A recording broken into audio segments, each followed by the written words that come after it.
2025 scam বলছি কাকা, আপনাদের ভালো লাগে এই বারবার সব জায়গায় বাঙালিদের নামটা খারাপ করতে?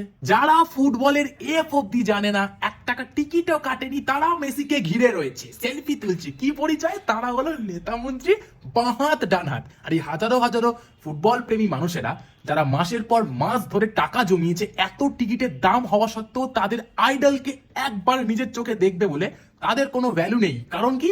তারা ভাই পলিটিক্স জানে না, তারা জানে শুধু ভালোবাসতে, ফুটবলকে ভালোবাসতে, মেসিকে ভালোবাসতে। যেমন ম্যানেজমেন্ট, ঠিক তেমনই পুলিশ, আর ঠিক তেমনই মানুষগুলো ভাই। ও মানে একটা দুর্দান্ত পরিস্থিতি। আমার তো মনে হচ্ছে ভাই এটা ইচ্ছে করে করেছে। কারণ দেখো, পজিটিভ জিনিস বা পজিটিভ কিছু ঘটলে ওটা হাওয়া বেশি দিন থাকে না। এই যে নেগেটিভ জিনিসটা ঘটলো, মানে মেসিও দেখে গেল ভাই বাঙালিদের কালচার। ভাই এই খবর এবার ইন্ডিয়া না, পুরো ওয়ার্ল্ডে ঘুরবে। মানুষের সাথে স্ক্যাম হলে মানুষ স্টেডিয়াম ভেঙে দেয়। আমার ভাই ফার্স্ট থেকেই একটা মনে কু ডাকছিল যে ওয়েস্ট বেঙ্গলে কোনো কাজ এত সুষ্ঠুভাবে হতে কি পারে আদেও?